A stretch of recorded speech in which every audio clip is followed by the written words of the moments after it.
Hola, soy Elisea, la gata lectora, bienvenidos a mi casa y ya sabéis que aquí hablamos de libros. Bueno, bienvenidas y bienvenidos un día más al canal. Hoy, como siempre, os traigo el resumen de lecturas del mes anterior de abril. Leí un total de 5 libros y ha habido de todo porque ha habido un libro que le he puesto 5 estrellas y a otro que le he puesto una. He aprendido muchas cosas nuevas este mes con libros de no ficción. Uno especialmente, el de 5 estrellas, os lo quiero recomendar. Creo que os va a gustar. Si normalmente seguís los libros que leo en este canal y más o menos coincidimos en gustos, yo creo que ese os va a gustar mucho. Y bueno, luego también he leído un clásico que iba con muchas ganas y con muchas expectativas y me ha decepcionado de una forma que jamás me imaginaría que lo hiciera, y es que me ha dado un asco tremendo. Creo que es lo peor que he leído este año y creo que es casi de lo peor que he leído en la vida. Y bueno, ya os voy a ir contando. Bueno, el primer libro que os traigo es en papel. Ya sabéis que yo me he prometido a mí misma que los libros que me compre o que me regalen en papel, tengo que intentar leerlos al momento, ese mismo mes en el que me los regalan, o agendarlos para el mes siguiente. Porque soy consciente de que los libros en papel tiendo a acumularlos porque soy una lectora un poco caprichosa y voy leyendo lo que me va apeteciendo mes a mes. Entonces eso implica que tiro mucho del digital, que tiro mucho, pues eso, de los caprichos que me van surgiendo.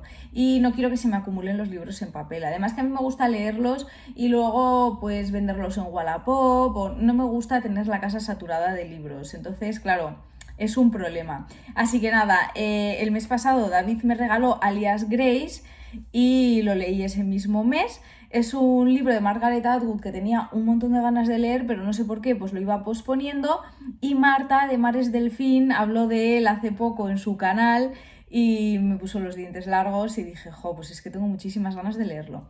Y bueno, este libro está basado en la historia real de los asesinatos Kinnear Montgomery en Canadá en el siglo XIX, y la protagonista es Grace, una chica de 16 años que se libra por los pelos de la horca porque el cómplice con el que es detenido es sentenciado a muerte por esos asesinatos. Entonces, nada, al final la condenan a cadena perpetua. Ella vive en prisión, pero como tiene un buen comportamiento y así, suele ir a casa del alcaide a ayudar con labores de costura y bueno, a hacer cosas allí en la casa como una criada, ¿no? Pero bueno, luego va a dormir a la cárcel. La cuestión es que de repente un médico joven, un psiquiatra que tiene muchas ganas de hacer descubrimientos en su campo, muy ambicioso, se entera del caso de Grace y quiere hablar con ella. Entonces ella empieza a recibir en casa del alcaide las visitas del psiquiatra y empieza a tener sesiones con él. Resulta que ella tiene ciertos problemas de memoria, no recuerda bien las cosas que sucedieron ese día, y el psiquiatra quiere ayudarla a que recuerde, a reconstruir los hechos y a ver si así puede sacarla, ¿no?, de la cárcel, o se puede ver si era culpable o no, porque claro, ella está cumpliendo cadena perpetua, pero tampoco se sabe si realmente era culpable de todo eso que pasó. Entonces, bueno, lo chulo que tiene es que Margaret Atwood en sus libros, o en algunos de sus libros, yo algunos de los que he leído tienen estas características, combinan un poco lo que es la narrativa, las cartas, poemas, bueno, mete como un poco de todo, ¿no? Me gusta porque es como muy original, muy creativo. Luego, por otra parte, también me ha sorprendido gratamente que pone mucho más peso crítico y psicológico en el propio psiquiatra para criticar un poco pues las convenciones de la época, las ideas de la época, las costumbres, ¿no? En vez de centrarse tanto en Grace, se centra mucho en el psiquiatra, ¿no? Claro, el psiquiatra además es un hombre, ya sabemos que Margaret Atwood siempre escribe sus libros desde una mirada crítica, ¿no?, hacia el patriarcado y eso, ¿no?, hacia cómo se han comportado los hombres a lo largo de la historia, y siempre ha tendido a defender a las mujeres, ¿no? Está muy bien el libro, ¿eh? El tema de la enfermedad mental, el tema de esa personalidad ambigua de la protagonista.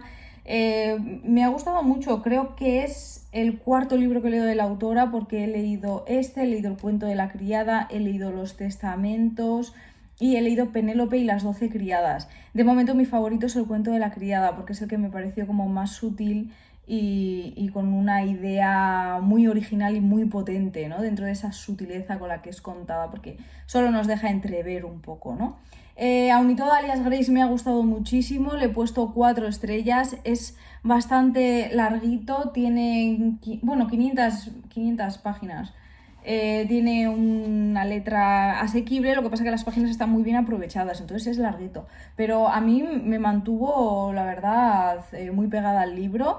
Lo cuenta de una forma muy ágil, muy fácil de entender, entras muy fácil en la historia, así que yo lo recomiendo muchísimo. Bueno, el siguiente libro del que os voy a hablar es el clásico al que le puse una estrella por la decepción que me llevé, y no es otro que El amor en los tiempos de cólera, de Gabriel García Márquez. Yo con García Márquez ya había tenido un encuentro porque leí Cien años de soledad. No había leído nada del autor, pero sí que creo que este autor tiene ese aura como de simpático, como de buena persona, no sé. Yo tenía por lo menos ese rollo hacia el autor, ¿no? Y bueno, siempre se habla muy bien de él y se le pone en un pedestal y todo esto, pues como pasa con muchos autores clásicos, ¿no? Luego ya sabemos que la experiencia lectora de cada uno pues es personal y no siempre se corresponde quizá a la fama que tienen o a la crítica que le hacen otras personas, ¿no? O personas que saben de literatura. Yo en mi caso, como hablo siempre desde mi punto de vista lector, pues son opiniones al final. Bueno, como os decía, Cien años de soledad me gustó, me pareció que tenía partes que estaban muy bien escritas, pero en parte me decepcionó un poco. La parte central se me hizo un poco tediosa, un poco aburrida, pero bueno, en general fue un libro, a ver, le puse 4 estrellas, fue un libro que me pareció que tenía partes muy chulas, la historia era original, estaba bien, bueno, es un libro que me gustó. Y nada, pues las brownies en lectura conjunta quisimos leer El amor en los tiempos del cólera porque pensábamos la verdad que iba a ser otro tipo de libro completamente diferente. Lo ponen como la historia de amor más grande jamás contada, no sé qué. Bueno, yo aquí no he visto ni historia de amor, ni he visto un libro con esa lírica a lo mejor que tiene Cien años de soledad o esos pasajes tan intensos, tan bonitos que tiene Cien años de soledad. En El amor en los tiempos del cólera, básicamente lo que vamos a ver es un joven que se enamora de una chica, ni siquiera la conoce, pero bueno, se enamora de lejos. Empiezan a mandarse cartas, el padre los quiere separar, se separan y bueno, en fin. Luego cuando son mayores, digamos que vuelven a reencontrarse, ¿no? Cuando son mayores ya viejos. De esa parte a la parte de viejos, todo lo que hay en el centro son fantasías sexuales de señor asquerosas, o sea, cuenta todas las relaciones sexuales que va teniendo con distintas mujeres. Cuenta, digamos, cómo él sigue manteniendo ese amor por esa muchacha, pero más que amor es una obsesión insana. Bueno, vemos, pues eso, sexo desenfrenado, violaciones, pederastia, pero pederastia hablamos de igual con 60 años de diferencia. Mira, muy desagradable de leer, muy desagradable. Por otra parte, quitando que se te haga desagradable o no leerlo, yo he leído otros libros desagradables, otros libros en los que también hay violaciones, en los que también hay pederastas. Por ejemplo, Lolita, que es un libro que habla claramente sobre la pederastia y tiene algunos pasajes que son muy desagradables, muy intensos. Muy asquerosos también, pero Lolita, por ejemplo, en ningún momento me dio la sensación de que se estaba romantizando. Al revés, se deja ver el sufrimiento de Lolita en muchas ocasiones, se deja ver esas partes oscuras, ¿no? Del pederasta, ¿no? Y en cambio en El amor en los tiempos del cólera a mí sí me parece personalmente que se romantiza bastante el tema. No puede ser, hay cosas que no encajan, no puede ser que una persona la estén violando y digamos que luego no pase nada, que incluso acepte esa situación, incluso le guste o incluso la busque. Es que no sé, de verdad me ha desagradado muchísimo, muchísimo. Y también me ha desagradado mucho el final que se le regala a Florentino, que es este violador y este pederasta. Entonces es un libro sumamente desagradable, con una misoginia increíble, que yo también me había planteado que quizá había escrito este libro como forma de crítica, ¿no?, a lo que podía pasar allí en el Caribe, ¿no?, esas relaciones entre hombres y mujeres, ¿no? Pero no me da la sensación de que sea una crítica. Me da la sensación de que muchas veces el autor puede meter muchos puntos para matizar las cosas y dejar claro que eso no está bien. Y creo que no lo hace, al revés, creo que lo romantiza bastante. No me ha gustado. Sí que mucha gente te dice que tienes que contextualizar la obra y tal, pero bueno, si te pones a contextualizar y comparas con otras obras que hablan de cosas parecidas, de otros autores de la época, yo no me he encontrado eso, ¿no? Por ejemplo, Isabel Allende, con La Casa de los Espíritus, también el protagonista es un violador y no tiene nada que ver cómo cuenta las escenas, cómo construye los personajes femeninos, cómo se narran los hechos, ¿no? Qué finales se buscan también para esos personajes, ¿no? Al final el escritor tiene mucho poder también ahí, ¿no? Puedes mostrar una realidad, pero dejando también en parte constancia de tu opinión, ¿no? Y yo creo que en El amor en los tiempos del cólera queda clavada su opinión, y me parece una opinión asquerosa, la verdad. Sin más, es mi opinión. Estoy mirando aquí un poco que puse en la reseña, pero es que, no sé, parece también como que el amor verdadero que Florentino tiene hacia la mujer, hacia esa muchacha, hacia Fermina, como que lo justifica todo. Y para empezar, ni es amor verdadero, ni el amor verdadero justifica esas salvajadas de cómo él trata después a las mujeres. Es que no me parece, vamos, para nada. Este libro es del año 85. O sea, García Márquez murió en 2014, podría haber sido mi abuelo. Hasta mi abuelo sabe que eso que cuenta ahí está mal y que es asqueroso, no sé. Por ejemplo, aquí yo estoy viendo, en el año 63 se publicó Los recuerdos del porvenir, de Elena Garro. También habla de este tipo de cosas y para nada lo hace como lo hace García Márquez.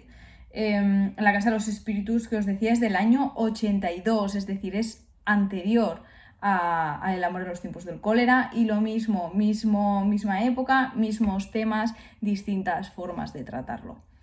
En fin, resumiendo, a mí me parece que son como fantasías sexuales de un señor que, sin más, que las ha plasmado en esta historia, que esas fantasías pues se convierten en hechos. Sin más, muy desagradable. Terminé de leerlo porque lo estábamos leyendo en lectura conjunta, pero vamos, es que... Tengo el libro en físico, ni os lo enseño porque es que no sé ni dónde lo tengo. Creo que lo tengo en la caja de libros para vender en Wallapop, y si no lo vendo lo llevaré a un Reread o yo qué sé, pero fatal, de verdad, le pongo una estrella, pero es que es vomitivo este libro, asqueroso. Bueno, y pasamos de un libro que me ha parecido asqueroso a otro libro que pasa directamente a las mejores lecturas del año. Es un libro de no ficción, lo elegí para el reto de Adrián, el reto de Eduardiano. Es para la premisa de la Primera Guerra Mundial, y elegí este libro fantástico, No es lugar para mujeres. Maravillosa, una historia sobre doctoras, enfermeras que en la Primera Guerra Mundial montaron el primer hospital entero dirigido por mujeres, con atención a soldados. Era un hospital militar. Está muy guay porque este hospital lo montaron no mujeres cualquiera, sino mujeres que estaban dentro del movimiento sufragista. Estamos hablando de mujeres que muchas habían sido detenidas por vandalismo en las calles, en las manifestaciones, porque fueron pues subiendo, ¿no?, de intensidad esas manifestaciones, de ser pacíficas a romper mobiliario urbano, ventanas, bueno, tremendo, y las encarcelaban y todo. Entonces, en ese momento que estaba la cosa ahí muy caliente, trasca, estalló la Primera Guerra Mundial. Entonces ellas pararon todo lo que viene siendo el movimiento sufragista y pensaron en cómo podían ayudar a su país y a su gente. Y como muchas habían cursado estudios de medicina y así, sin titulaciones, porque no dejaban tener titulaciones, pero ellas a veces practicaban en otros hospitales que solo atendían a mujeres y a niños. Pues se pusieron manos a la obra. Muchas viajaron a Francia al frente de guerra y estuvieron allí en primera línea atendiendo a los heridos que llegaban. Bueno, es tremendo este libro, está muy guay porque es una gran documentación de todo esto mediante las cartas que quedaron, los documentos que quedaron de la época. Es un libro bastante larguito. Tienes desde las historias de ellas, a las historias de los soldados, a las historias de cómo la prensa trataba esto que estaba pasando, cómo volvieron a Londres luego a crear el hospital.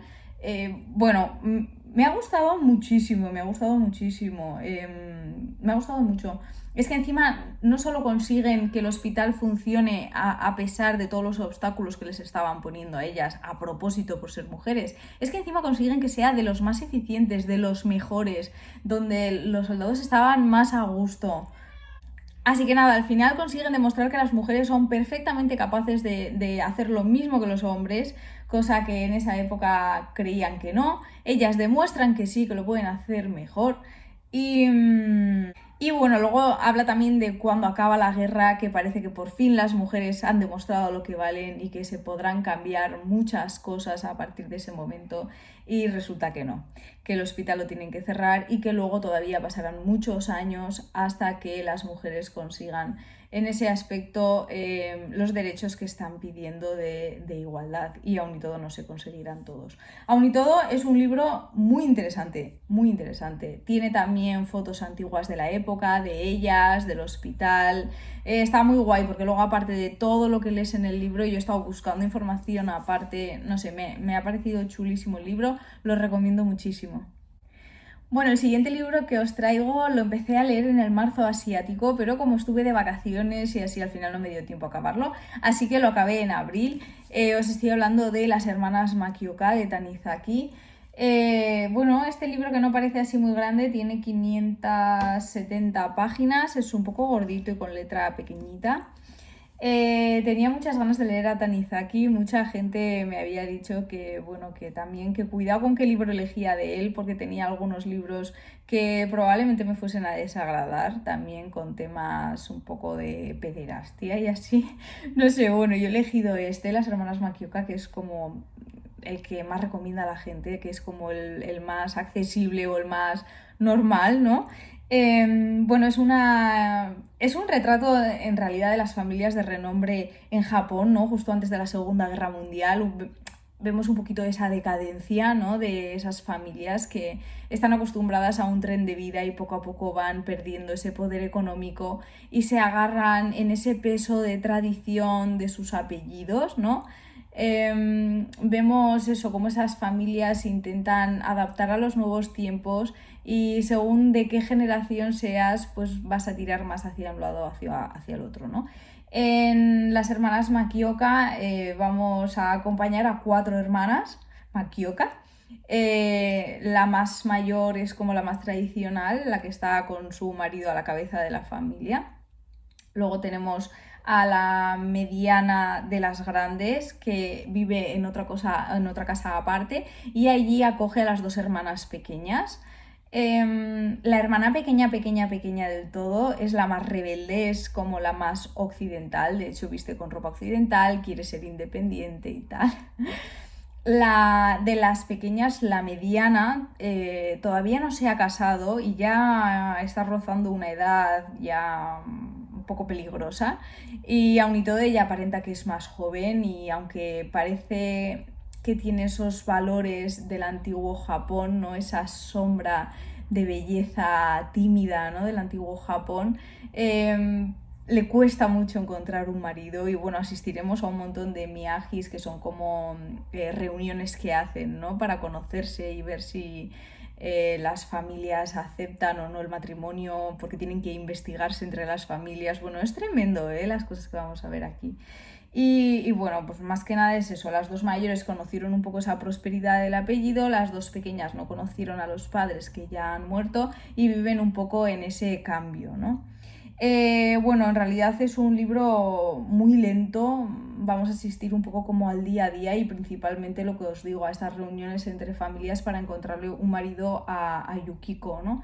¿Qué pasa? Que la pequeña del todo, la más pequeña, tiene ya como un noviete, pero no se puede casar ni le pueden ver con él porque si no lo que hace es perjudicar a su hermana mayor. Y supuestamente hasta que su hermana mayor no se case ya no se puede casar, ¿no? Porque va como por edad.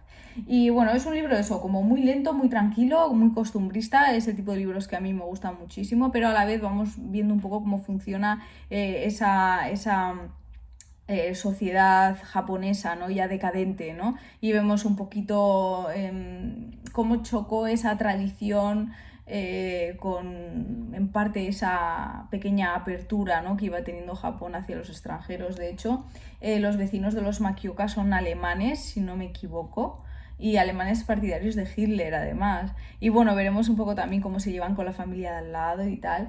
Es un libro que a mí me ha gustado mucho, muy tranquilo, muy, no sé, la verdad que es el típico libro que te da pena acabar de leerlo porque ya te sientes parte de la casa de los Makioka, ¿no? Yo lo recomiendo bastante, sí, me ha gustado. Bueno, y el último libro que leí en el mes de abril fue La muerte contada por un sapiens a un neandertal, de la famosísima pareja Juan José Millás, que es escritor y periodista, y Juan Luis Arzuaga, que es paleontólogo. Bueno, yo leí también el primer libro que me gustó muchísimo. Este está más centrado en el proceso de envejecimiento y en el tema de la muerte. Entonces lo que hacen es como una especie de viaje para intentar descubrir por qué somos de las pocas especies que vivimos el envejecimiento y las enfermedades asociadas al mismo. Y para ello, pues Arzuaga va a llevar a Millás a distintos sitios para hablarle de distintas cosas y entre todo ese viaje completar ese puzzle, ¿no? Tenemos lo bueno de que Arzuaga nos va a enseñar pues, los últimos descubrimientos en el campo del envejecimiento y nos va a explicar un poco cómo funciona. Y Millas, el pobre, pues se va a dejar llevar como buen neandertal, a veces no entendiendo lo que dice y otras veces pues metiendo la pata. Son una pareja muy carismática, a mí me encantan, son libros entretenidos, sencillos, cortos, que tampoco quieren, no pretenden profundizar tampoco demasiado en el tema. A mí que me gusta muchísimo el tema de la salud, el tema del envejecimiento, el tema de la enfermedad, y suelo leer bastantes libros de divulgación de este tema. A mí me ha parecido un libro en ese sentido muy flojo, ¿no? Está más enfocado a la población general, no ahonda, ¿no? Ya os contaré el mes que viene porque acabo de terminar un libro sobre el envejecimiento, la enfermedad y tal, que sí que ahonda bastante más, es más de divulgación, es más completo, ¿no? Con más bibliografía y ya os contaré. Pero bueno, este como para entretenerse un rato y reírte, porque también Millas tiene unas salidas muy graciosas, que son una pareja muy divertida. Me ha gustado mucho, me gustó más el primer libro, pero este también me ha gustado y le he dado 3 estrellas.